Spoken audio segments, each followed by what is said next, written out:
বিশালগড় নারাউড়া এলাকা থেকে fishing cat উদ্ধার করল বন দপ্তরের কর্মীরা। এলাকায় জনমনে আতঙ্ক। জানা যায়, দীর্ঘ কয়েকদিন যাবত একটি ফিশিং ক্যাট ও তার শাবকরা এলাকায় ঘোরাফেরা করছে, যা দেখে এলাকার জনমনে আতঙ্ক ছড়িয়ে পড়ে।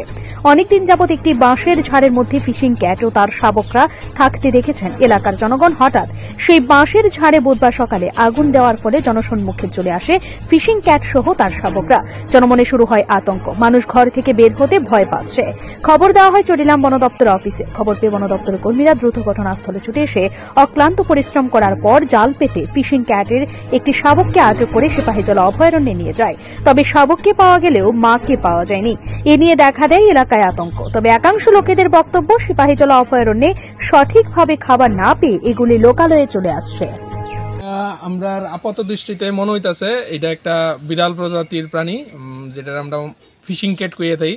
এটা কয়েকদিন আগে এটার সাথে আরো 4টা বাচ্চা আছে, আর এটা মনে হইতেছে এটা মাডা। এটা একটা বাজারে আসলো, আমরা আরো পিছনে একটা বাজার আছে, দুই সাইডে জল, মাঝখানে একটা বাজার আসলো। ওই বাজারটা আজকে সকালবেলা বিক্রি হয়ে গেছে। তো বাজারটার মধ্যে আগুন লাগানো হয়েছে। 3 দিন ধরে এটা এদিকে দেখা যাইতেছিল বাচ্চাটি এসেরা বন্দর থেকে দুইবার লুক আয়া গেছে, কিন্তু তারা যথেষ্ট পরিমাণে আইডেন্টিফাই না করার কারণে তারা ধরে নিতে পারছে না।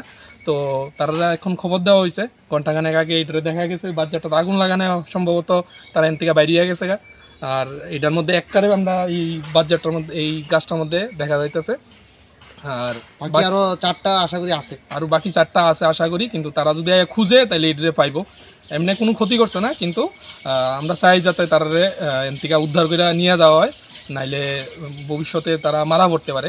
এমন বাচ্চাদের তারা যদি আগুন লাগাই দেয়, এমন সাইডে বাইডে যদি আরো কিছু আগুন লাগায়, তাহলে তো তারা মারা পড়বো। তো আমরা চাই বন কর্মীরা যাতে তাড়াতাড়ি আইসে এটাতে উদ্ধার করে নিয়ে যায়। কখন দেখতে পেলেন আপনারা? এখন তো দেখছি আধা ঘন্টা আগে আমরা দেখছি, সবাই আরো লোক আসলো, তারাও আইতাছে, আরো লোক আইতাছে। বাট এইটা ঘটনা হলো কি, এটা আজকে প্রায় 3-4 দিন ধরেই দেখা যাইতেছে। সকালবেলা সন্ধ্যাবেলা এটি দেখা যায়, সেটা তারা বাজারের নিচে দেখা যায়। কিন্তু আজকে এই ঘটনাই দেই যে বাঁশ গাছটা ধ্বংসের কারণে এই তারা কি কইছে তারা কইতেছে যে লোক আইতাছে, পাঠাইতেছে কইছে। এখন আমরা অপেক্ষা করতেছি আর কি। এখন পর্যন্ত আইসিনি? ফোন করছে, আইতাছে, সময় লাগবে, রাস্তায় আইতাছে। তোমার নাম? আমার নাম তিতাস সাহা, জয়দীপ রায়। এই জায়গাটা কি ধরে?